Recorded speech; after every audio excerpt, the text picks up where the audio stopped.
Hi guys, welcome back to the Stage Performance Podcast.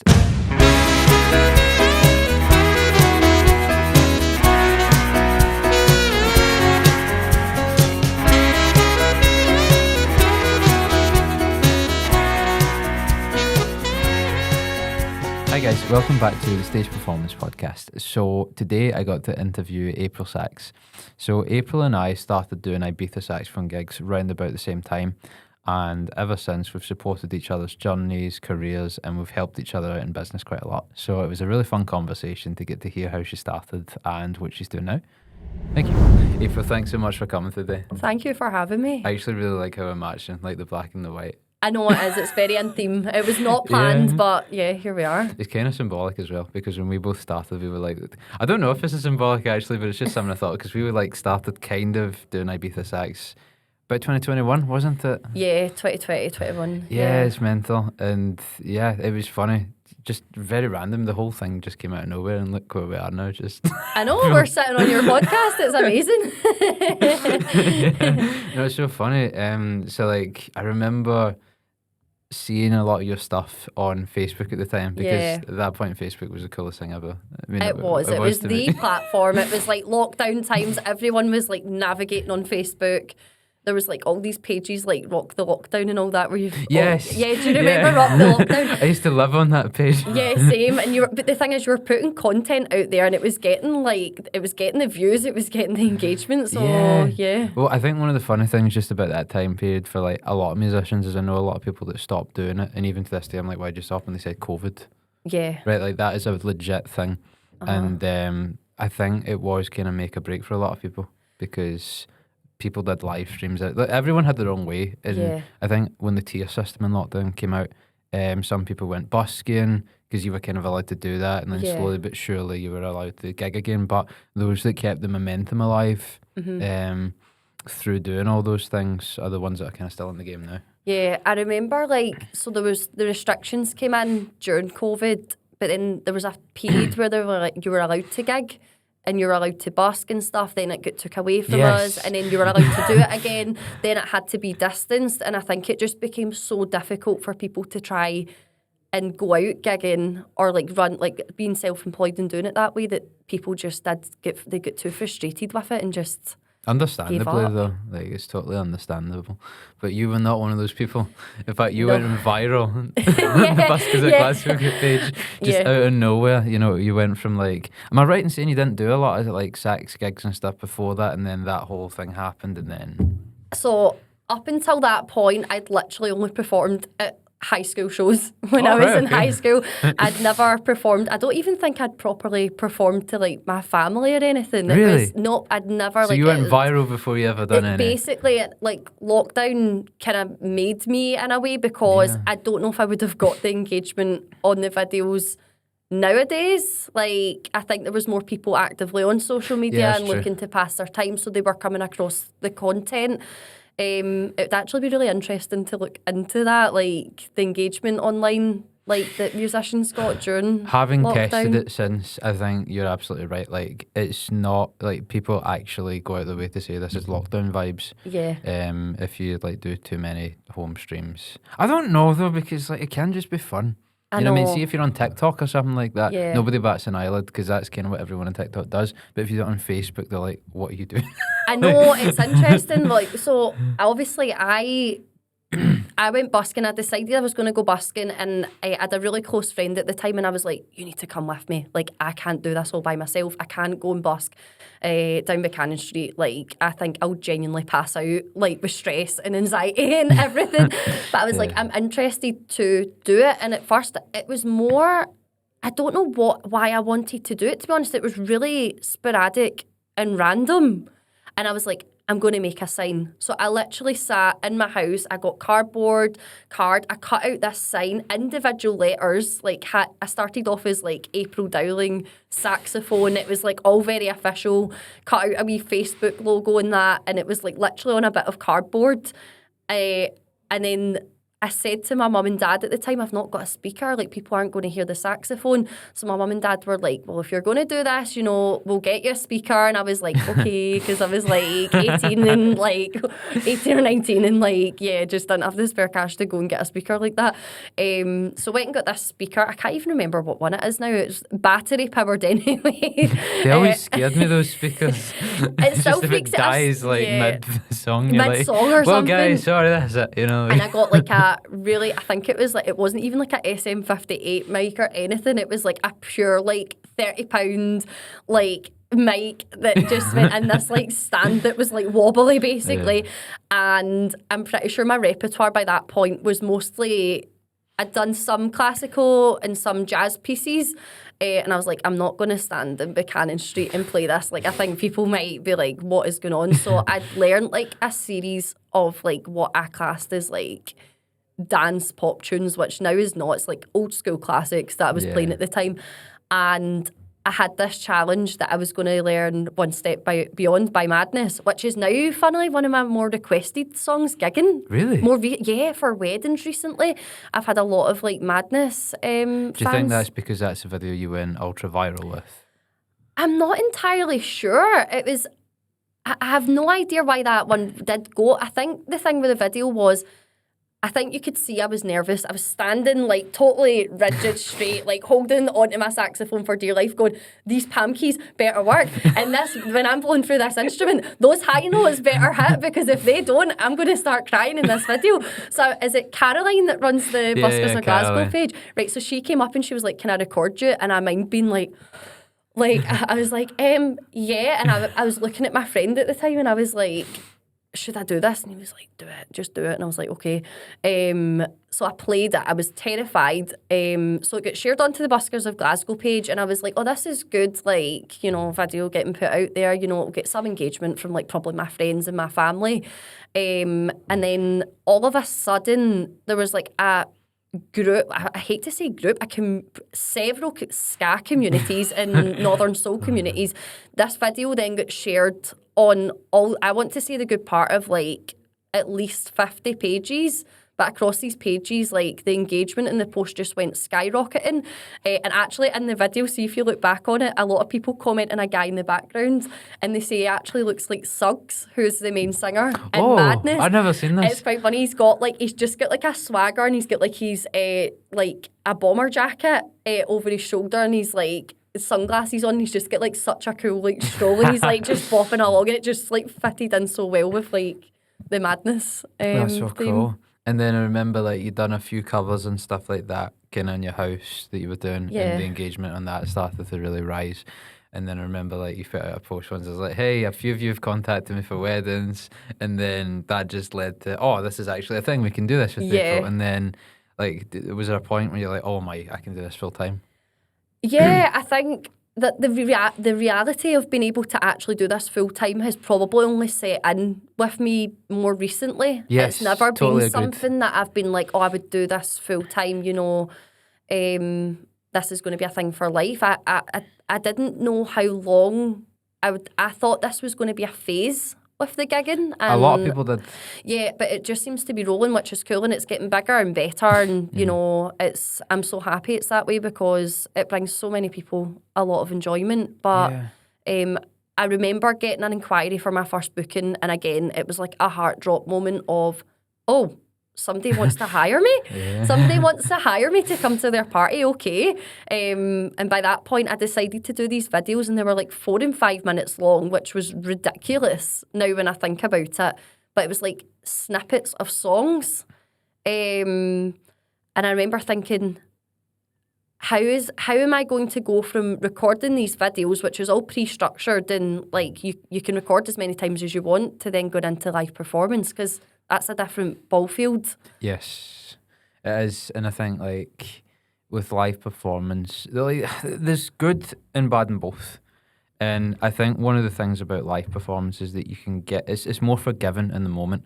You see, if you make a mistake that only you know, it's done. Like everyone in the room is like, oh, it's fine. Or they don't even notice most of the time.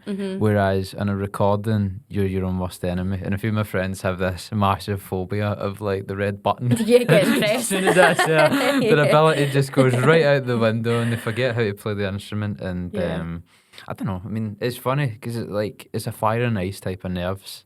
You know, I think because like even just talking into a camera can be quite nerve-wracking because like with two humans you can read reactions and kind of exactly. like read the room. Whereas when it's just a camera staring into your soul, you're a bit like yeah, definitely. And then it's like you start to nitpick everything, like even for me it's been like appearance-wise in the video. Yeah. Oh, what's in the background of my video? Is my dog running about in the background? No, I can't use that now. Do you know, that sort of thing?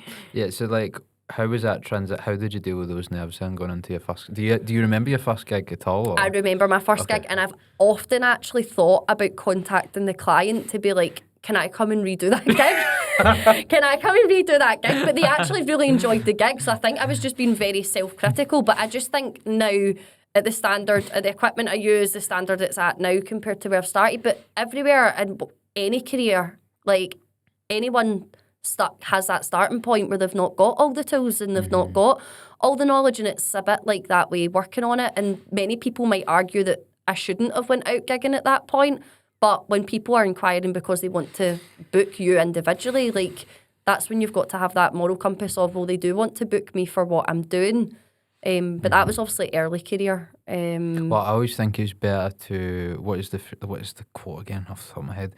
Hack and slash with a blunt sword instead of spending all your time sharpening. And there's a lot of musicians, probably in both of those that we know, that were just like absolutely like insane, like so good, and they never went out to do anything because in their mind they were never good enough to go and do it that. just kind of goes to show, like even in things like the fitness industry, like you see people that are like, I'm not going to start my coaching thing until I'm absolutely shredded, and you're like, you're already shredded. Or I've got like my level whatever certificate. Right, yeah, but like people don't care. No, at the they end don't. of the day, people that do care about that stuff is other musicians. And a lot of the time, the other musicians aren't the ones with the gigs that are saying all that stuff. I know. So that is where you just have to like rest your conscience about the whole thing. But I still think it's good to hold yourself to a standard. You know, like, don't let it slip. Yeah. No. You know, like it was, I don't know if you know Lee Cammy, but we were in a conversation once, and it was one of the coolest. It hit me like a ton of bricks, but it's like, there's two things that lead to a bad performance. Okay. And it's like on a scale, it's like one is intense nerves. Yep. And the other is intense apathy. Very true. And then you want to try and get to the closest that you can in the middle. Yeah. Because then you're kind of increasing on the, like, with apathy, like, its positive form to me is like stoicism. It's the ability to kind of like be really composed. So that like is the good form. And then with nerves is passion. Yeah, because I think definitely. with anything that you're nervous for, performance-wise, or whether it's a conversation that you're nervous for, something, it's because you care. That's why you're nervous. Oh, it is, and it's always because you care too much and you want people to enjoy every aspect of it, you know. And so it's like you get as close to the middle as you can, because you'll always default be one or the other, I think. Yeah. I've found it's so strange. Week to week, nerves can change with me gigging. Some weekends, like when I go out, I can feel really nervous going into places, but then it can calm once I get there. Sometimes I can drive dead calm and I get in and then I am nervous. But sometimes I like to talk about like a false confidence in a way sometimes, which is like having a confidence in your ability, in your skill, but then having that confidence to then go and deliver. Because it's not just a saxophone performance that we do, it is a show. It's an act, because we are out there, we're engaging with everyone, you're dancing with them, you need to be alert constantly, what's going on around you, right, how do you please the crowd, what can I do just now to like enhance this moment? Yes, and there's so many different ways, and I think it's one of the things that make you individuals that can kind of complement those moments. Definitely. Some people are really good at talking, like making like the wit to come up with a joke on the fly. I envy those people a lot, because that's a talent. Some people like myself, I kind of do a lot of mashups, like just kind of combine songs that I think work together, and that it's like, oh my god, that's that song, you know. And some people just have that like jump about on the dance, like, so there's so many different ways you can do it, and I think that's what makes everyone individual, so that you can complement those moments differently. So it's like when people book either of us, they'll things that they like in you that I can't do. And vice versa, and it's not everyone's receptive. It's sometimes the type of person you are as well. Like we've spoken about this before privately. We have very different approaches to social media and like posts and kind of different clientele as well. Different clientele, both equally as good as one another, but we have very different approaches, and my approach to things might not suit certain people, and your approach might not. I don't know. No, I get that. And it's one of those things as well that I think that's why there's enough work for everyone, because it's almost like one of the things about this field is the character that they like. Yeah. And I don't just mean that in a performance sense, like they might like someone who's a bit more edgy, they might someone who's a bit more sassy or witty, and they might someone that's a bit more people pleasery, get a nicer. Like, so there's someone for everyone, There is, and we spoke about like our demographics and stuff being different based on like what we believe as gender at times. Well, I think it's absolutely gender. It's like you have a primarily male and mine's is female client base. I don't actually get that many in quite. And I'm trying to think off the top of my head, unless it's like a venue owner. Right. Okay. Very occasionally you'll get a guy on behalf of his missus messaging. If it's for like an engagement party or a wedding. Where I'll get like easily like 3 a day. Really? Of like people messaging like on behalf of or to surprise their partners in that instance. Yeah, it's weird that, isn't it? Because it is. Sometimes we all think we have the same demographic, but what that might also look like is our gigs can be very different. Yeah, definitely. I think there's a lot of things that you might have to put up with that I'm really glad I don't, Yeah, it's, we both really enjoy it. We've spoke about this before. We've got very different experiences out gigging. But again, the main part is we enjoy it. We enjoy what we do. And I'm not sitting here advocating that gigging's easy or it's just a wee walk in the park and you go and have fun. The question I was thinking of asking is, has your approach to gigging or just playing saxophone in general changed from when you started? Like, if you remember who you were back in 2020, all the excitement, to now, like, that you're kind of veteran, that you've done it for quite a while? Like, yeah, I like that veteran term. I'm like, have I earned that badge? I'm like, am I at that point? I love that. I'd say my approach, in a way, is exactly the same as when I've started, but it has definitely changed slightly. So I would maybe do like a 50-50 approach with that. So I know that's really annoying because I'm going to give 2 answers, but I'm going to explain why. I would say the drive to want to gig is there, the desire to want to gig and go and please people. I love watching, the main thing I love watching when I'm gigging is the enjoyment that saxophone, or it may be any other instrument, or the music that's playing, the enjoyment, the happiness, the experiences that people get from that moment. And what might just be a wedding booking or a party booking for like a 40th party for us could be a core memory for someone for their lifetime. And it's probably one of the things that they'll hold you in a high regard forever, because like you might have been there for that one day, whereas they will remember that day for the rest of their life, and they'll remember you being a massive part of it. And how weird is this to think that like you've probably played for young couples and they have kids now, and then like will feel really old when they have a party and they'll be like, they played for my party, and like this has actually happened to me already. Really? Yeah, so it's what happened was I've played for people who I've played at their engagement, then I've played at their wedding, then I've played at their baby shower, and then I've played at their baby's first birthday party and stuff. And it's so nice because I feel I get to know some of my clients because you're booked again for different events within their family. I have a client from Kilmarnock, and I absolutely love her. And I say to her every time, I'm like, I'm part of your family. Like, I'm not just. I don't know if you've seen me post. A lot of people say that. They say, you're part of the family now, because you played for so many. And I feel like part of the family. I feel like when I rock up to her house, I'm like, I'm here, like pushing the door open, let like me just ready. Put the kettle on, let me just put the kettle on, get myself ready. I'll be 10 minutes and that. Like, I genuinely feel like that with her, but like. You just get people and you can build like amazing relationships up. And I think like see going even back to like the topic of nerves, like see when you play for people that often the nerves go away and you actually look forward to those kind of like repeat clients because you know you're going to get a good time. Yeah, it's that. Sometimes I feel a wee bit more pressure with repeat clients because it's because you want to make sure that they know what they've enjoyed the experience you've gave them gigging, but you don't want to just do a carbon copy of that same set again, or the same. You want to change it up, and you want them to experience other things. Very true. That's a very good point. The one thing that I would think is, like, see if you went to see your favourite artist or something. No, maybe it's not the same comparison. But like, well, I was going to say, like, see if you know and you've already been inspired, you can be more forgiving.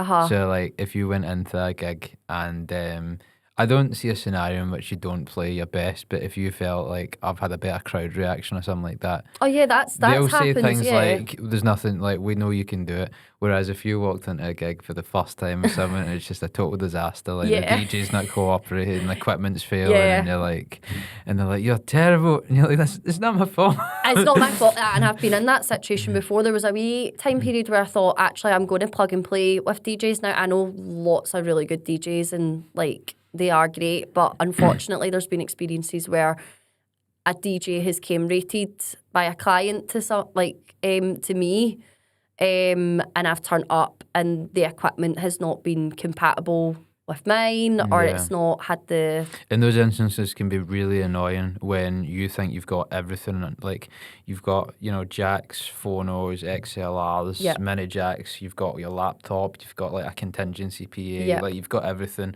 and it just doesn't work, or there's not enough power sockets, and you're like, see, in those situations, what do you do? It's really difficult, and then it's the thing of when you go into venues as saxophone players, I take my own equipment, and it's turning up to a party that's already full swing at, like, say, 11 o'clock at night. You're dragging all your own equipment in to set up in a space that's not really been made for you usually, because the party's in full swing. They've not, like, considered it sometimes. Or the DJs maybe not considered the space for you beside them if they're not. Most of the time I find a lot of the DJs I go into haven't been informed that I'm coming. No. And it's a surprise to them. But it becomes really difficult because, again, sockets are extremely limited in a lot of venues that I've been in. I wouldn't recommend this, right? But see if you're ever in a situation where there's just no power sockets outside of the DJ's box and they're refusing to let you in. Yeah. The saxophone in those environments can be loud enough acoustic. Yeah, no. It's not. I hate doing that. I've been in one like situation where I've had to do that. Yeah, because you're like, you're not getting the full experience. You're not getting the projection of like, the sax coming through the mic. Yeah. See, in an absolute emergency situation, what you do is just get your saxophone out. Yeah, definitely. And when the DJ's playing, you just play along. I've had one instance of that, and it was loud enough for maybe the folks on the dance floor to hear, but not further afar. But like the client was happy with that arrangement, like based on what had happened. Usually they know. See, if they see all the equipment you're bringing in, they see that it's not good. Like they say, well, I knew you tried. Yeah, they know that you're not kidding on. Do you know what I mean? And sometimes it's not even the DJ's fault. Sometimes it's just nothing you can do. Like it's definitely. I mean, it doesn't happen often, but like in 4 or 5 occasions in the last couple of years, that's happened, and it's just out of goodwill. The equipment isn't working, or I've had like my last setup. I had a day where I turned up and it was actually a street party. I know that it was actually really nice. It was a wee village and they had a street party and all the neighbours came out, and I set up my stuff outdoors. It was like a really nice summer's day. And the equipment, it was to do with the pickup from the wireless mic to the receiver, and it just wasn't picking it up, and it was really distorted. Or do you ever have the one if you're playing outside at garden parties with the wind? Oh yeah, that's horrendous. Like, come on. Yeah, the wind keeps hitting and it's making that horrible noise. Yeah, I really don't like that. And you can't heat the saxophone, you can't keep the air blowing through the saxophone, it's not staying warm to try and keep it in consistent tune. Yeah, like during summer I feel like it's okay when it's warm, but see like garden parties in winter, why you'd want to have a garden party in winter, I don't know. I did a garden party the week before Christmas. A house party I can get, but like I'd full on everyone's outside gazebo and it's freezing. I did one before Christmas and it was extremely difficult. I also did one during a storm before. And it was in a gazebo. I mean, we all had a brilliant time, but like things like the gazebo kept like crashing in and then like hitting like my laptop shut, so the music like stopped playing every so often. It took a minute. So I was like, I kept like slamming my laptop over, so the music kept cutting, and I was like, I don't know what I'm going to do here because I couldn't move. Do you know, see, on that topic, I always wanted to film this as a skit, but I've never got around to it, right? Okay. But it'd be so funny, right? See, when you see people that are like, oh, you get the ever. Yeah. Sometimes it goes a little bit beyond, sometimes it finishes a little bit before. Yeah, like a couple whatever. minutes, yeah, either way. But I always thought it'd be really funny if like you got an hour bang on and it's like 1, 2, 1, 2. Thank you. Exit to your left. Yeah. Time to leave. Thank you. Sorry, insert more coins to continue. Just like an alarm clock. And goodbye, everyone. That'd be so funny if it's like the climax of the song. It's like did. Thank you. Okay, so if you want to make your way to that exit over there, if you'd like to shuffle this way, the DJ will take over. and then the lights turn back on. Now get out. You're no longer allowed in this premises. Everything to be like, please the leave. contrast. I don't know why that just popped into my head, but like. Something I've found difficult recently, I've had a lot of people being like, one more song, and then a full crowd's then chanting at you one more song, but then I'm sitting thinking, No. No. You know what? There actually has been times where I've had to go no, because I've been on such a strict time scale to get to other gigs that evening, and it's an awful feeling. But like sometimes you do just need to say no.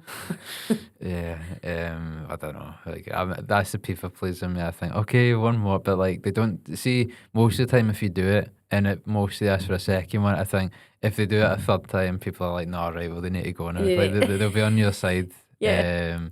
But no, it's. I think when people just have alcohol in the system, that's. It's a compliment that they want you to keep playing, and like Imagine that one less song. one less song. Like, okay, goodbye. I'm away. I'm never returning to this left the town. building. Yeah. Yeah, chatting. Yeah, that'd be. I don't think I would recover from that. Oh. One less. One less song. That needs to be the new motto. Oh, that's amazing. What I should maybe do is when they're chanting one more song, I could be like, one less song back to them, and I'll be like, no, I am leaving. That's a polite way of saying I'm not doing another song. I'll chant one less song. Oh, it's amazing. My side's actually so Oh. I'm not going to stop thinking about that now when I'm gigging. It's going to make me giggle. It's not like I thought of that before the interview. It's just, it's just amazing. I mean, you could always try it and let me know how it goes. Like. No, don't threaten that, because you know I actually will. You Yeah, you know probably if I'm in that situation. Now, just out of this conversation, I will take the One mic less. and shout it back. You could be like, all right, guys, since you guys, I'm going to do 3 less songs. 3 less songs. Since you chanted this, I'm sorry, 3 less. I've got to give the people what they want. Been for there's gigs before, and I've ended up doing like an extra like 20 minutes because they've just wanted one more song constantly. Well, I tell you, there's only, like, we joke about the whole, like, one less song thing. Yeah. There was only one where I've ever been told to stop, right? Mm-hmm. And it was, they asked for Baker Street and everyone was up dancing. Yeah. I played Baker Street, everyone sat down because it's not a dance song. I know, it's like, No, it's but acoustic. at the time I didn't know any better. I thought, like... I've took a request, I'll do it. Yeah, and then she was like, we want people up dancing, so you need to stop now. And I was like, Oh, yeah. I had one before, and at the party, it was a very mixed crowd. And I think, was it a 70th party? But I'd sent my set list before it, and the client was fine with it. And I think she thought herself that like people would enjoy it. And it was one of those ones, I think the crowd just didn't take to the music I was playing, Just and awkward. she eventually said like, you're probably as well just stopping halfway through. And I was like, and you feel terrible when you're asked to do that. Yeah. There was one that I did, and it was like an African party. All right, okay. And it was all tunes from, like, obviously their charts. Yeah, So none of the Ibiza, GBX stuff. So that's like a completely Yeah, different so like genre. I remember going in and they were like, no, I don't want that song. I got through it because I said, do you want to just put songs that you like on, and I'll Yeah. just busked it kind of thing. And it worked. Yeah, But cool. I was like, it's in that moment where it's like, I'm just so glad that like I know my scales and I know like how to you do know that. these things, so Yeah. you can actually just go in and Because a lot of people can't. Like, No. not to pure pat myself in the back, right? But like, you see a lot of folk that are very, I just know their set list, and if it's in another key, I need to. But everyone has different skills, right? So like, there's people with good ears, there's people with really good eyes for sight Yeah. reading, there's people that are really good at the showmanship. You're one Yeah. of those categories. Oh, you know, definitely, a lot of the time. and I There's think probably more categories. They were just the 3 off the top of my head. Like. there's people like there's other saxophone players that probably don't agree with what we do to a certain extent. Not maybe don't agree, but they don't appreciate it. Yeah. But equally, I would probably say, coming from a commercial music point of view, my end, I wouldn't potentially appreciate what they do with their skill fully. Well, the one thing that we are taught from the get-go over them, having kind of studied both in pop and classical, the pop don't sugarcoat how hard it is to get a job right away. Yeah. They say, okay, guys, this isn't going to be easy. This degree is going to mean nothing. Yeah. But if you use the knowledge that we give you, then you're going to go places. You can go. The classical, the biggest lie that they're told is skill is everything. Yeah. And not so much skill in, other aspects of music, purely on ability. So, and it's this whole, if you just practice hard enough, if you just learn all the scales, learn all the exits, learn all the hard pieces, win the competitions, it's impossible for you not to have a career. And then they get to the end of that, then they're like, oh, I need to do another 2 years masters. Then nothing happens. I'll do a year. Like, they just stay in education for as long as they can. They can, no, definitely. I'm really glad, because in high school, I would say it's quite classical based.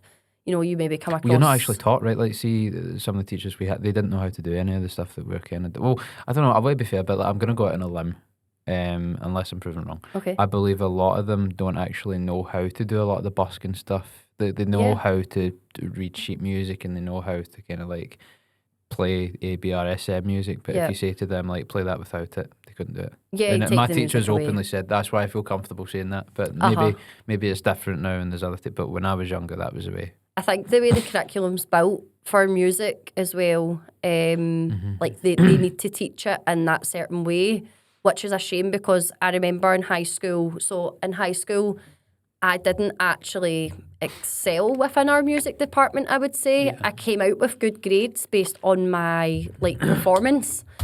But in terms when it came to the theory stuff, I was awful at music theory. And then I remember I actually applied when I was leaving. I knew I wanted to do music, and I was like, I'm not capable of going to university. I didn't have that self-confidence to go and do that. So I was like, I'm going to apply to colleges, then I can take a year to think about it. And that's actually where, how we met. That is where we met, because I think I think we had briefly messaged each other. We'd followed each other's pages at this point. And I don't know. Maybe it's the Mandela effect, but I feel like it's that day where I met you then. I know you were going for sax, and then we're like, oh, we'll keep in touch with each other. We followed each other then, and then COVID happened a year later. Yeah. And then we were reintroduced. It was, definitely. And I remember doing that. And then when I got into so I studied commercial music at UWS, and that course just totally opened my eyes to the industry, how the industry works, live performance. It was such a beneficial course for me as a musician, but academically also, in that sense, finding my feet that way. Yeah. And it showed me I was capable to go on and do other things, and I was capable to go and be a musician. That was a choice for me. Totally. And I think you raise a really good point about high school making it you have to be grade 8. Only grade 8 musicians are taking seat. And that never goes away. I feel like it's a very human thing across every field. Yeah. It's when people aren't secure, they raise the goalpost that high that nobody can achieve it. And then even when you go to RCS, it's you need to play the absolute best and absolute best. And that never ends. And the people that get to that standard, some of them go on to do things, but that's one out of the hundreds, and it's just not the answer. And you're never going to feel happy because it's putting this pressure on yourself of I need to be the best. Yeah. I think I had that, I remember going to uni, and in my year, there wasn't any other saxophone players, but there was lots of guitar players and other folks, and they were able to kind of go off each other. But I remember feeling right, okay, I don't really have anyone here that I can bounce off of, even woodwind-wise. There was no other woodwind players in the year. It was a very small year group. There was I want to say 50 of us or something. Yeah. But I had a bit of that imposter syndrome, because I would see other musicians who now I realise were as capable as myself at the time, but you just seen the confidence they had at an earlier stage than me made me think they were better musicians, when really there's craft to each instrument and skill to it, but had I maybe been a bit more confident, you know, back then, I wouldn't have felt as self-conscious. See if it makes you feel better. I was actually talking to my mum a few days ago, and she had a really good point, just out the blue, and she was like, imposter syndrome isn't real. It means that you don't, like, it doesn't mean that you don't have the ability to do it. It means you don't have the experience of doing the thing. Yeah. And so if you just try a little bit in that field that you've not done so much before, that will go away. Yeah. And I think, like, sometimes when you're the only, you can feel like, oh my goodness, you know, there's nothing to compare to. But one of my favourite quotes of 2025, and I had it at the very end, so it's like really fresh in my head. It's like, don't be the best, be the only. That's a good one. Yeah, I like and it's that. like, yeah. if you look at what we did, kind of different fields, but it doesn't mean that we are the only people in existence to do Ibiza sex. No, we're not. We're certainly not that. No, but like, what it does mean is, like, in the fields, you play to your strengths, you set up your own brands, and only you can be you. You're the only April Dowling. You're your own trademark with everything. Exactly. Yeah. And like, when you have that and you just kind of be yourself and be your best self, build up your reputation. Yeah. That is where you're going to find the money. You know, it's like when they say, don't chase the money. And I know this is easy to say now, right? But like, when it's like, don't chase the money, it will always run further away from you. But if you just do the thing that you love and you're passionate about it, and like, you put the steps in, you feel then the money comes in abundance. Yeah, I know some of these definitely. are just kind of feel-good quotes, and like, people might debunk it and be like, "Oh, well, no," but it's like, so true. Like, I think even if I'd probably listened to that like 5 years ago, I would have been like, "What?" But now, having been out and experienced that, I totally agree with you. I think, like, when you're younger, those quotes are a lot more true. Yeah. Because you're at a stage when everything you are is potential, and the world is your oyster. Like, I don't know if, like, did you ever have the college experience, or did you go right into uni? No, so I didn't have the college experience because the couple of courses that I went and visited, now the courses they did sound amazing, but again, it was like I wanted saxophone to be a main study, and they were like, no, you'll need to take up another instrument. And it was an instrument I hadn't even sat exams on. But the college we had met at, it was an option. But I think it was more the commuting there for me that put me off. I was going to say that because I'm sure, like, I'd played saxophone as a fun. Yeah. They're like, see, because Matthew was that bad, we're actually discontinuing discontinuing saxophone. There's no more. I remember, if I was right, I can't remember what part of the building I was in. And I think I was actually waiting to go in and play for them for my audition to the college. And you were walking up the stairs, and I'm pretty sure I was like, that's Matthew Ruddy. And I'm pretty sure I was like, Matthew, and you were like, April, and I was like, nice to meet in person. Like, yeah. But the thing about that age was, like, see, that whole, I've always said, like, at 17 life begins. Yeah. Because you get to make your first choice. I think, like, everything up into that, it's like, you didn't get a say in what school you were going to. You were always going to go to school. You were always going to sit exams. But, like, see, when you make that first choice of what I want to do, the world is your oyster. And see, that feeling, it's like lightning in a bottle. You can't really ever catch it again. Yeah. But see, when you stick to those kind of, like, feel good, just kind of almost blind self-belief at that point of like, this is what I'm going to do and I'm going to go for it. Like, it's easier to do when you're younger, like 17, 18, like, because as you get, it's always possible, but there's more responsibilities as you get older. Yeah. And it's just harder to commit to your passion projects, like, especially if you had a house and a mortgage and, like, car payments and gas and council, like, it becomes a lot harder to do it.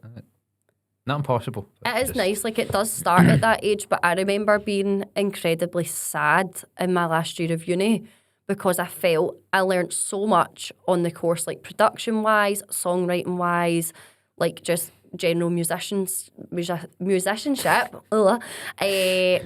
recording, working in live bands, working with people, like, and I got to a point where I was really confident with it, and then I was like, oh, uni ends in like 6 months, and like, I wish I had these skill sets 4 years ago because I could have had a full 4-year run of doing stuff here, and I was really sad when it came to an end. And then I had that corridor at the end of my degree, whether to do a master's in songwriting or whether to go into teaching, and that was an incredibly difficult choice to make.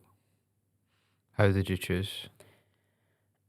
So initially chose I wanted to stay and do my master's because I wanted another year to be on the commercial music course, but I also really wanted to be a teacher. So it was one of those ones I was like, I'm going to interview for the teaching. It's really difficult to get in. And if I get in, it will be a sign that I have to do it. And sent my application in, did the interview, and I got in, and I was like, right, this is a sign to do it. But it's definitely not off the cards for me that I would go and revisit doing a master's again at some point in songwriting or to do with commercial music, because I would say it's like a passion. Yeah, and if it like lights up your fire to go and do that, then by all means.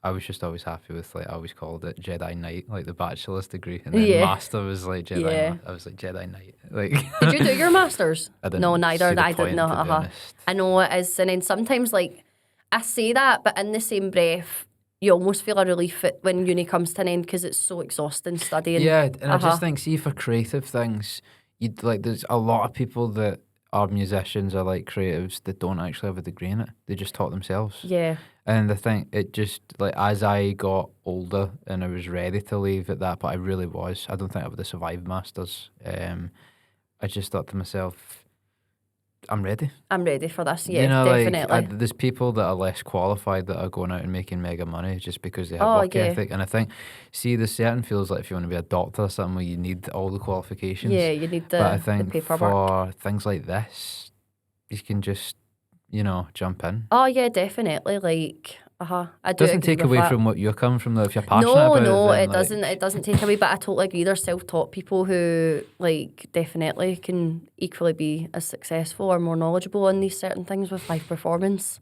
And even for classical, I feel like I give them a hard time at points. Right? But like, I do think like there's something to be said for. Same. See if you are like just passionate about doing masters, and it's one of these things you want to finish what you started. Mm-hmm. There's nothing wrong with that. I know classical for me has been, I always think it is a good baseline for like learning. It definitely is a good baseline for learning. I wouldn't say it's something I appreciated as a student learning because I'd never related to that music. No, nobody does. And I would into lessons and just being like, oh, I need to count this right, and then not knowing the music. And then I think that was when I left high school. I was like, oh, I can actually play songs that I enjoy listening to on the instrument I enjoy playing. And then that's when I started playing songs like Bits and Pieces, Better Off Alone, like Children, all that sort of stuff. And like it started to come to light, and I was like, all right, I actually really enjoy playing pop music on this. And I always remember on the commercial music course, there's a lot of the lecturers on it are like really well known in the Scottish music scene and beyond. And I remember one of the lecturers saying to me like about the saxophone. I remember at my initial interview, he said to me, saxophone's not an instrument, go learn a proper instrument. Yeah, he says go learn a proper instrument. So I got a little bit annoyed by it, and I was like raging, and I was like, okay, I was like, it is a proper instrument. He was like, no, but commercially, go learn an instrument like that's going to, like, you're going to earn money from, and you can be in a band with. But then you've got to bear in mind the Ibiza sax scene and like what we do was nowhere near as popular back in 2019, 2020. And I'm almost kind of glad because see, I would say about 60% of the guests I've had on have, especially instrumental, probably more, have said they've had a moment, even if it was in goodwill with a teacher. Yeah. But the teacher says, oh, you're not going to make money or you're not good enough. And every single time they actually go out and make a career. It's been interesting, and it sounds like one of these pure like sob stories that like people would come up with on the X Factor or something, right? Like they come on with that like moment and they're telling you about something, but genuinely, I was the student that I got kicked out of my music department. Did you? Yeah, at one point when I was in high school because I wasn't coping with the classes and stuff, and I just was better not being there because I just was getting, it was all too much.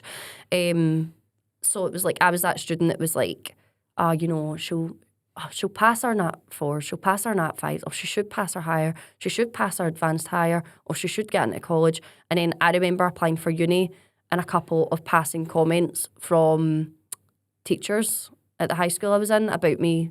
Like, it was a laughing stock that I had applied for uni, and then I got into uni, and then I came out with my first class honours degree. I've set up my own business, and I've actually had teachers who have been really supportive through the years of me, my development with my music, who have reached out like in the last couple of years and said like, this is amazing, like you've done so well for yourself. And that's nice. It is that moment where it's just like, you just need to have that self-belief, because so many people, I feel, even like in that music realm or world, will try and put you down. And it's all like, and this is the thing, like I've obviously listened to some conversations back that I've had, and sometimes I think I'm a harsh on teachers. Yeah.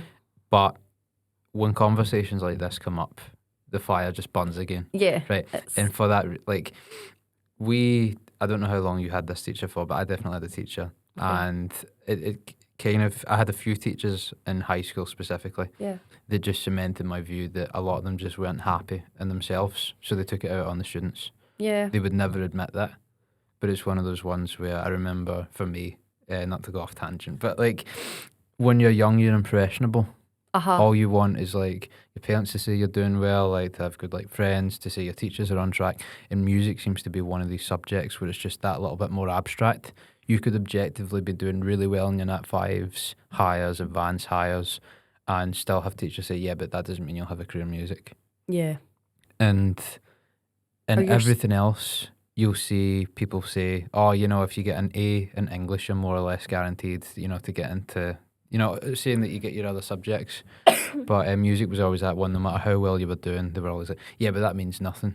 You know, like just trying to like... Or you're steered away from music, like as if it's not an option for... Well, I know when I was there, it was kind of like, oh, but you're also good at this, so you could go do this career. And it was like, no, but I want to be a musician. Yeah, but, you know, maybe you should consider this. And it's not always presented as an option for young people. But it's nice, obviously, I work with young people now, and it's nice to hear that there's children out there who have aspirations to that they want their career to be a musician. That's such a nice thing. It is. And I think nobody steers you away from that. I don't know what your experience with this was, and you don't even have to comment on it if you don't want to. I will, yeah.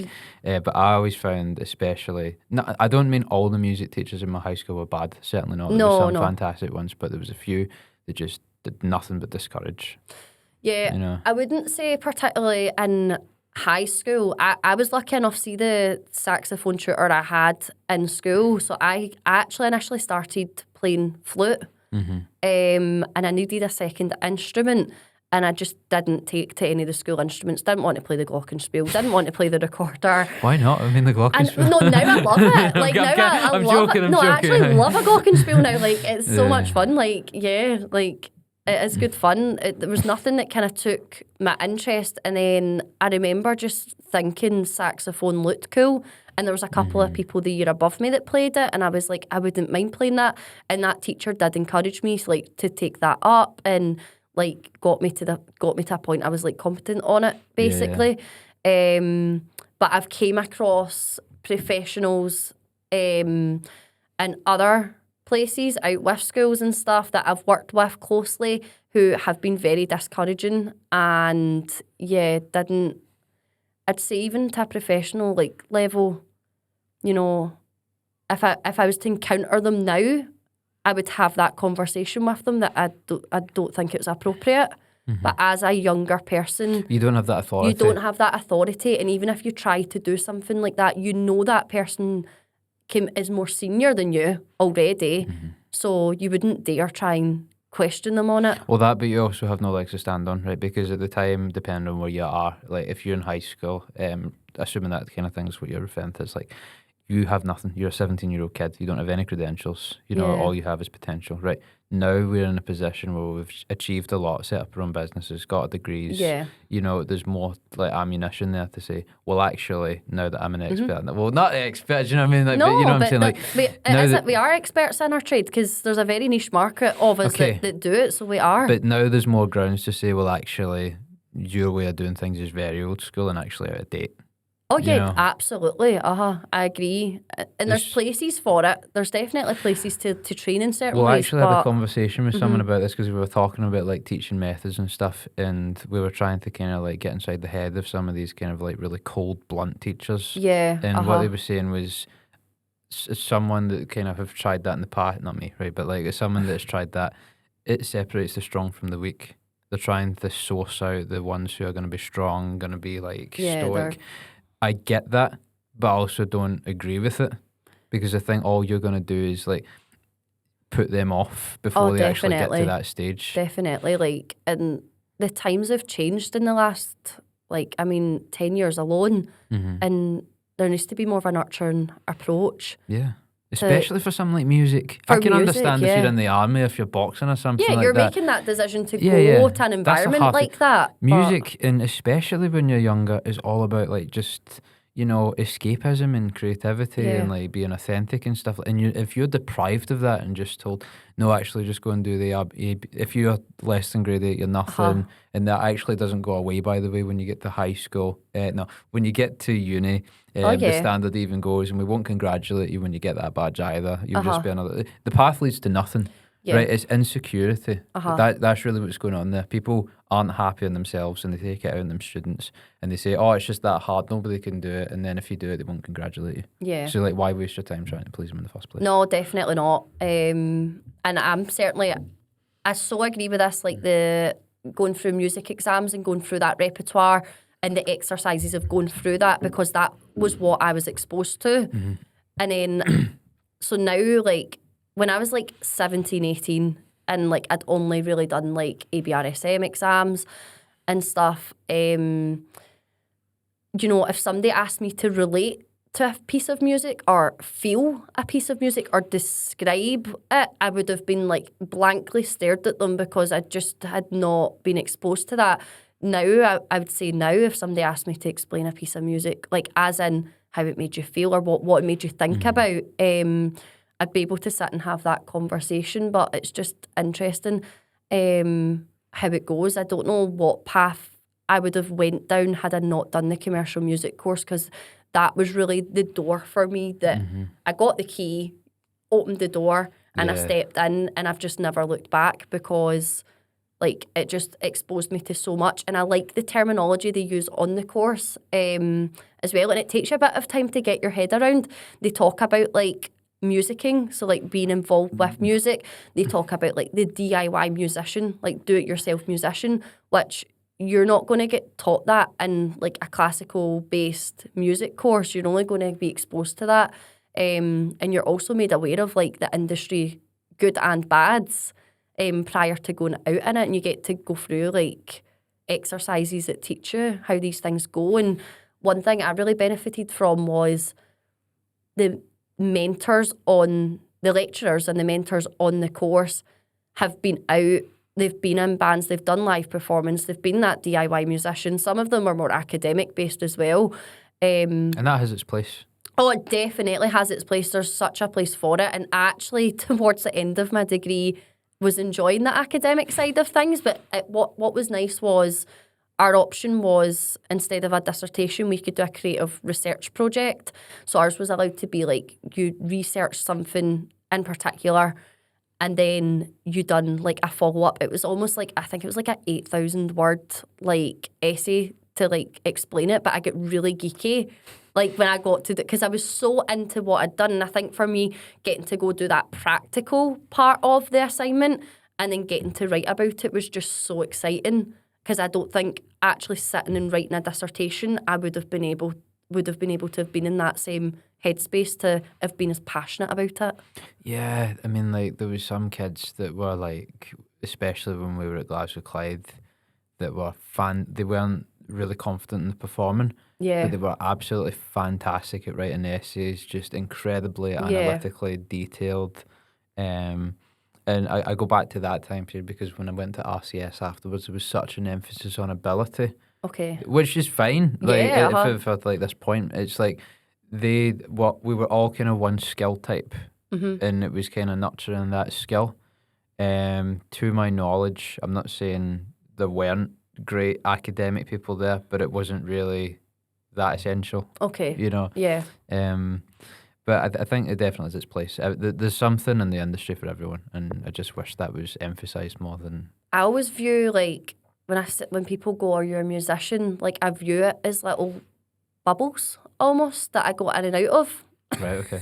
This is and I'm like picturing these bubbles right now. But like one thing that I found out about myself, again, I feel like I'm really promoting the commercial music course here. But go for it. Like I couldn't recommend it more for people who want to go down into the commercial music scene, obviously, and want to go and get that like I would say, more modern, practical approach to the music industry. But if that is not what you're looking for, it's not the course for you to go do.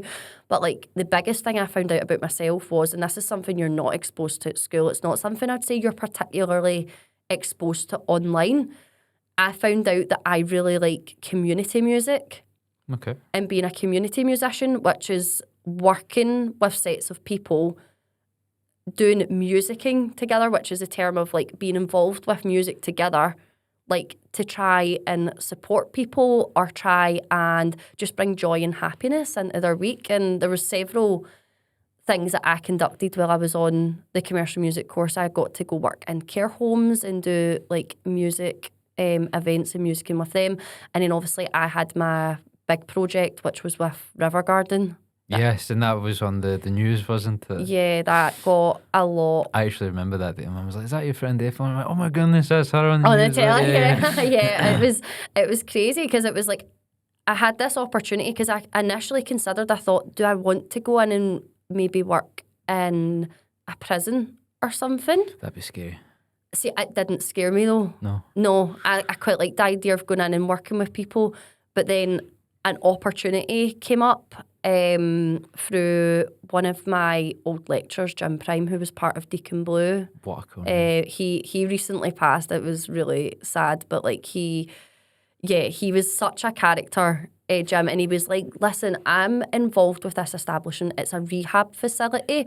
At the time, it was only for men, and there was very limited spaces in it, you know, and they might be interested in you, like, doing a community music project with them. And I thought, right, okay.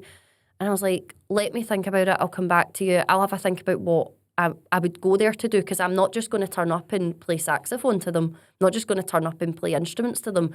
I was wanting it to be community music. I wanted them to be involved. And basically it just spiraled. I got to meet the guys at the facility. They were amazing. They are really, really extremely brave guys to go to that facility and, you know, go through the process of rehab, which was really difficult. But I was like, okay, so we went in and we had a chat about musicians. Who do you like listening to? What songs do you listen to? You know, what's your go-tos? What's music you maybe used to like? Or like, what is your music taste changed, you know, over the years? And then it just clicked when I was there. And I was like, I'm going to write you a song about your life. And then I was like, that's really big. I was like, this is a really big task to do, like writing someone a song. I don't know how I would also feel about even yourself writing a song about my life. I would be really anxious, I think, like somebody else writing a song about your life. But these guys like fully trusted the process. And I said, this is going to be led by yous. I'm going to interview yous. I'm going to ask you personal questions. If you're not comfortable answering them, don't. If you are, do. And I'm going to use this. I'm not going to sit and write, like, imagine like one of the guys said, like, I worked in Tesco. I like my dog. Your song is not going to be, you work in Tesco and you like your dog. I was like, yeah, wee finger snap going along. I was like, yeah, basically down that line. I was like, this is going to be meaningful, and it's going to, like, you know, you'll relate to these lyrics. Other people might relate to it in their own way, which was actually did happen, which was really, with one of the songs in particular, which was really special.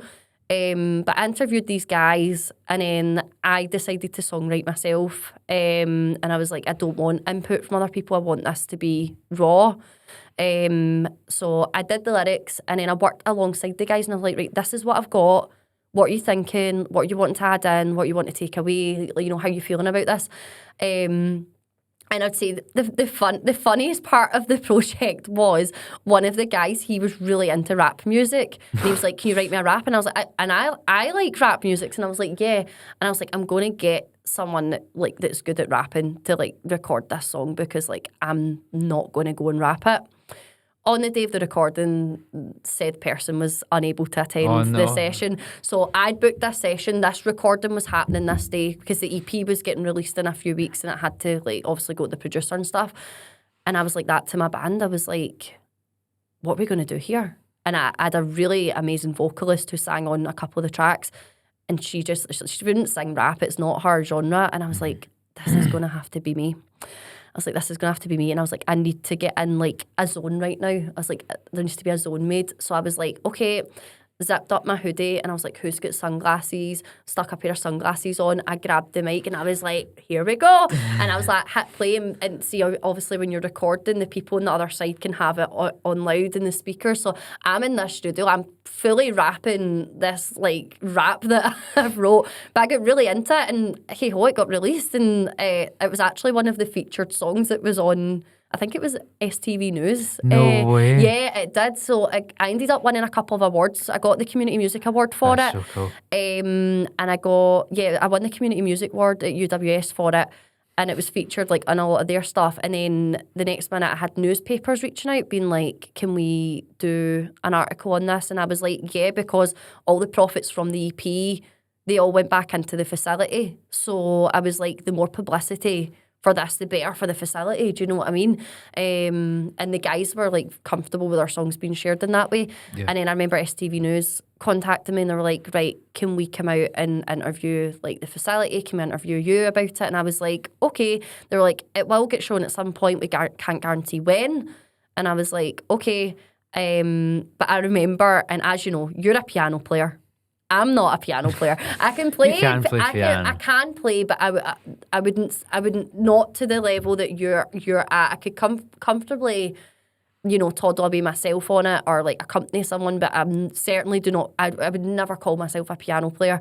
And I brought my piano along, and the woman from STV News was like, right, so if you just start playing, we're just going to, and this is going to be the intro to the segment. And I'm like... I remember because you were playing and piano. I was like, I'm not a piano player. I was like, this is really stressful. And I was like, okay, so I just started playing one of the songs, but it ended up on the ones that were on the news. I was on, is it Good Morning Scotland? The radio show that's on everyone? I think it's Good Morning Scotland. It escapes me.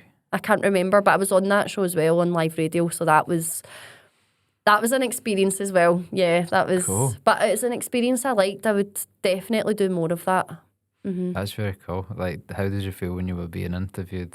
Like, I think that I was most nervous on radio because with STV News, you're sitting talking to someone, right, and they're telling you where to look in a camera and stuff. Whereas when it was the radio, I had to do the call out, like basically at my house. The other lady that was from River Garden, she was doing it from her house, and then we had these people speaking to us live on air from a radio station, conversating with us through a telephone call. And it was an awesome experience. Like it was a good interview, but again, it was just a bit surreal. I think had it maybe been in person, my nerves would have calmed with it. But it's, I guess so. again, being able to read body language, which you can't do with a phone up at And your I think head. it's just, there's nothing more awkward when nobody's giving you anything over the phone. They say hello and you're like, how did I do that? Yeah, I know. It's that moment, I know, and it's awkward, I know. Yeah. So many embarrassing experiences on a phone. I remember once, like, I don't know if you did this, like, see, when you were just starting out, this was before I beat a sax, and it was piano that I was primarily doing. Contacted a lot of venues, and I had a script. Okay. And I would say, hi, can I speak to the manager? And that, like, after a few venues was like, that is way too aggressive to start off a phone call. But then I changed it a little bit to, okay, can I speak to the organizer of entertainment? Like, that sounds a lot friendlier. Yeah, right, yeah. okay. So then they were like, yeah, cool. And then I would always get passed on, and then I'd be like, my name is such and such, this is what I want to do, are you interested? But I remember one time, they deviated, because a lot of these guys are on autopilot when they're calling on behalf of the company. I just remember one time where I was like, hey, can I speak to the organizer of entertainment? Who's calling? I was like, I'm not bad, yourself. And I was like, you're an autopilot. I panicked, and I was like, oh, yeah. I had a few of those ones. But yeah, the phone is just such a weird thing, because a lot of people feel very nervous on a phone. Yeah, I think it's funny because we've spoke about like bookings and stuff, like, and I'm such a big voice noter, so I'll actively voice note clients because I just find it easier to conversate. That's a good, I think that's good. The one reason I stopped doing that is because very early on, and I mean like 4 or 5 years ago, all this is fixed now, by the way, is that I just, because there was nothing in writing, I'd forget bookings. Because there was nothing on paper. You've not got it to go back on. Yeah. So like, if someone just randomly called me and I was like, yeah, let's do it. and then I'd just forget. Yeah. Like, I had a few of those when I was just starting, and it was terrible. I was like, I just It forgot happens to existed. everyone. It happens, and even now, like, with a good system in place, like, you can still double book, and I think this is why I don't take my bookings too far in advance. I've changed that within the last year. And it's just because I hate cancelling on people. I hate not seeming reliable. So it's easier for me to confirm availability. And I feel bad because I have couples who reach out to me who really want to book me for like 2027 onwards and stuff. And I'm like, I'm so sorry, but no, because I can't guarantee you I'm going to be free on your wedding day because I don't know what I'm actually going to be doing at that point in my life. Yeah, no, that's fair. Because you don't know what's going to be happening. But I think, see, the older you get and the more you're like, I'm going to do this forever. If that's the decision made, it's like, I can see arguments for both because it's a certainty that you're going to have. Definitely. But then sometimes opportunities can come up that you're like, oh, you know. Yeah. But then morally, you're like, no, I've committed to this. I've committed, no. No, definitely. No, it's the rare occasion it's happened, but it does happen. And it's just that way of, it's human error at times, you know, it's just human error. And we always have the best intention of trying to fit people in and stuff, but sometimes it ends up clashing and there's nothing you can do about that. But you just have to say, right, I'll help you out, you know, here's a few people that you can try, or, you know, if I can fit you in, I will, you know. Usually I phone you, I'm like, Matthew, I need help, come and save me. That's why it's nice to have a few folk, and I'm the same.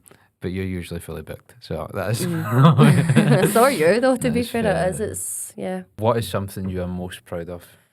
It's a big question. It is, yeah. It's a really big question, and there's a part of me that wants to just try and pick out one, but then there is a few things, and it's not always been a specific achievement for something to show. It's say a few if you know, like, so it's like, I'd say first the personal growth of going from being a musician who was doubted, you know, in my earlier years of it and that, and then getting to the point I'm at now, getting to the point I'm at now. I was like, it's fine. I was like, I'll go this way too. Getting to that point, you know, that you have that confidence in yourself, you know, as a musician. Like, I feel very strong speaking to certain people I was maybe not like comfortable speaking to about music before now. So that, firstly, the personal growth. Second, you know, the empire of April sax that I've built now, you know. I was actually thinking recently, I was like, am I going to do a pure cliche thing? Am I going to get jumpers made? It would just be for me, for like promotion purposes. But like, just the empire built of that. Now, I will put my hands up and I'll fully admit this. I am not good at responding to people. Usually it takes me about a working month. And when I say month, you're talking about weekdays only and that. Really? Because I just find it really overwhelming working full time and then trying to run the business. And then thing I see when you're working full time, you're coming home and then it gets to the weekend, then you're focusing on those gigs. So it's like trying to fit in these inquiries. But there have been lots of times when you have done it full time. Yeah, the teaching is kind of more of a recent thing now. Yeah, it's been more recent, yeah. But even like when I've did like the sax full time, like I've still been studying alongside it. So I've always kind of viewed my studies like kind of like full time, and it's always just been. I've been proud of moments where I've been able to take a step back from gigging, and the moments where I've known to step back into it more. So there's been times where I've found gigging difficult. I can find it lonely. Yeah. It can be very lonely, especially if you're not gigging with a band, if you're out yourself like us. I don't know how you feel about that, but... Well, I think, to be fair, I think it feels that fast that it doesn't give you a chance to dwell. Yeah. Because, see, if you're playing so much and there's so many different events, like you're either practicing for that said event. Yeah. And just for instance, I don't tend to do a lot of these, but like I'm playing for a funeral on Thursday.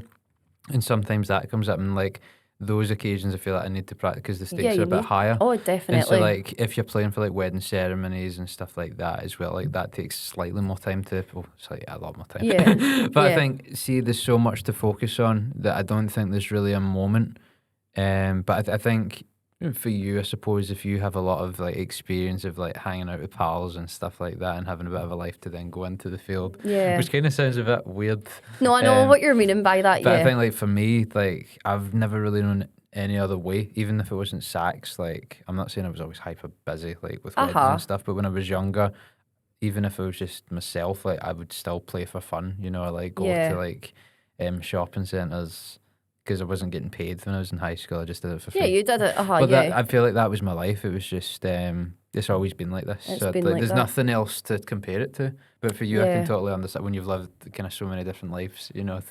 I know. I think the thing is, I'm out with music. I'm involved with so many different things as well. So there are Yes. those wee different worlds that I go into, but I'll always go back to music, and music is what I would choose first and foremost. But that's one every of the cool time. things about you is that you're very dynamic, and I Yeah. think it like shapes a lot of who you are, and it's why you're so grounded. Because a lot like you can compare several other fields, whereas there's people like myself that have just kind of always been in music. Yeah. So it's like you can kind of there's more perspective. I think for me, all music always needs to be, for me, it always needs to be fun, and it needs to be relatable, and it needs to be what you want to do with it. Again, it just goes back to that conversation of just finding yourself in it and going into that environment. But at times, when you are in such high demand like us and like all the other saxophone players that are across, you know, this Glasgow music scene, Ayrshire, Scotland, like, you know, across the UK, we're so high in demand and we're getting asked to play at so many events, and, you know, or you're playing along with DJs. Sometimes I've felt I've got in a bit of a kind of, you know, eat, sleep, repeat mode.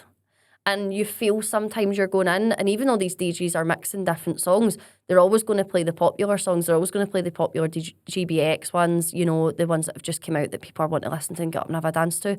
But there's been times where I've felt totally robotic, as in I am gigging Friday, Saturday, Sunday, every weekend. I'm not having my own social life as much as I enjoy bringing the enjoyment to other people's social lives, you know, at these events. I need to actually think about putting myself first a wee bit here. And there's been times I've stepped away from gigging, like for various reasons, but I think being confident in that decision to know when to step in and step out. Kind of look after yourself. Look after yourself is important, and it's also, if you're in that, what I like to call zombie mode, right, of gigging, your crowds maybe aren't going to get the best version of you at that gig, so you're as well dropping back and taking fewer gigs, and I'm really looking forward to those gigs that you're doing and being more enthusiastic about them. So I think, again, that was something that took time for me, because I felt if I stopped gigging, I was letting myself down. And I was being a bit of a failure to myself, or viewing myself as lazy, you know, but it's not. See, because the routine's so unconventional, it's easy to think that because the hours that we are working, at least doing the actual show, are the ones that people are having fun. People will be like, what else are you doing during the week? And I think, well, there's a lot of admin, there's a lot of phone calls you need to do, consultations. Recovery time. Well, there's that, but how guilty do you feel when you do that? Really guilty. Exactly, like, and sometimes family members might not understand it. No. And the thing is, it is a physical thing. It totally is. But see, when you're blowing so much air, Oh, yeah. you're gonna be lightheaded. And there are people that say, "Well, it's because of your breathing technique." No, absolutely. I've heard this as well. And to those people, I'm sorry, absolutely not. Okay, I'm sorry. I think, to be fair, just before, like, not to cut you off, you can totally make that point. I think there's something to be said for like having good breathing technique. Oh no, absolutely required. Yeah. It is. There's such a place for it, and there's so many, like, you know, practices I've done with breathing. You know, I wouldn't say there's like one specific, and there definitely is a place, and you need to be able to breathe correctly to maintain the stamina. Stamina? You also need to be able to say the. Is it stamina? Stamina. Stamina to do a full set, because if you're not breathing properly, you're going to be done in within 10-15 minutes of that set. And someone that plays the flute, that's completely the case. Yeah. I know it's not, but it emphasises the amount of air that you need. Definitely. And I think, like, see, if you're playing for, I mean, you don't do this all the time, but like during summer, if it's like 5 hours for like different events and things like that, you are dead. Like the next day, you are just. You're dizzy. You get really dizzy, you know. Lightheaded, dizzy. Like, there's been times that I've been playing, and in a lot of these venues, you'll relate to this, like bowling clubs, golf clubs. It's like a sauna from the moment you step in, and then you're going to play, and then you're like, and then there's times where I actually do think when I'm going to gigs, is there any point me doing my hair and makeup? Because my makeup is going to completely sweat off my face, and my hair is going to end up frizzy and not look that nice. Well, I think, like, there's that element. There's the kind of temperature. There's the plane, but there's also the driving aspect. Yeah. Which can be really stressful at times. There's the kind of having to have the mask on all day. Mm-hmm. You're like a character for that day. Oh, you totally and, are. Everything, like mentally, physically, just exhausted from it. Like you need a few days, like Monday, Tuesday, if you can, to. Obviously, you are yourself and you're your own brand, but it's also a bit like of having a persona and like You have that. to play what an you said. exaggerated version of yourself. Oh, definitely. Like, and what I always love is every gig I go to, bits and pieces is played, which I'm a fan of. I'd actually spiritual experience every time you play that. Every time you play it, and you know that's when I get to the point where I'm like, okay, I'm going to mash this up. What song can I actually fit in with this song? Because I am not going to play this song again. I think there was like one night I did like 5 gigs in a row. Now that was like a couple of years ago, because I'm not capable of that now. But and it get played at every single one, and I was like actually counted like how many minutes of like bits and pieces I had played for that entire evening. It's quite a long version of it, isn't it? Like 6 minutes. Yeah, it is. Have you ever actually hit a burnout? Like when I've been playing? Well, just last September, I hit a pretty bad burnout. Like during a gig or just generally? Just generally, like it took me about a month to recover from it. Like oh no, I would say I've burnt out easily at least 5 times. 5. Gigging. Yeah, it's I think it's so easy to just say.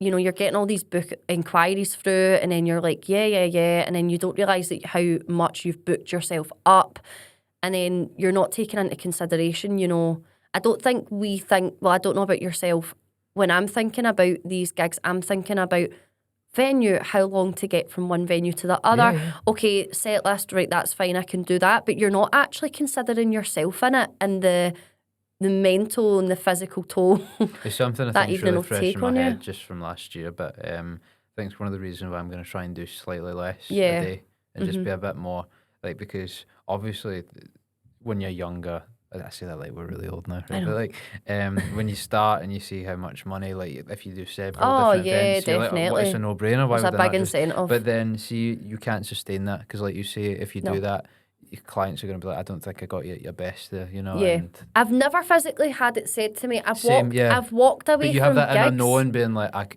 could have done better. I could. You have that inner knowing, and it's that way. Like it's probably been to the same standard, but it's maybe just that personal drive and enthusiasm that way. But like, yeah, there's gigs. It's interesting. There's gigs I've walked away from where I've been like, and I've maybe not felt well playing, but I've persevered with playing.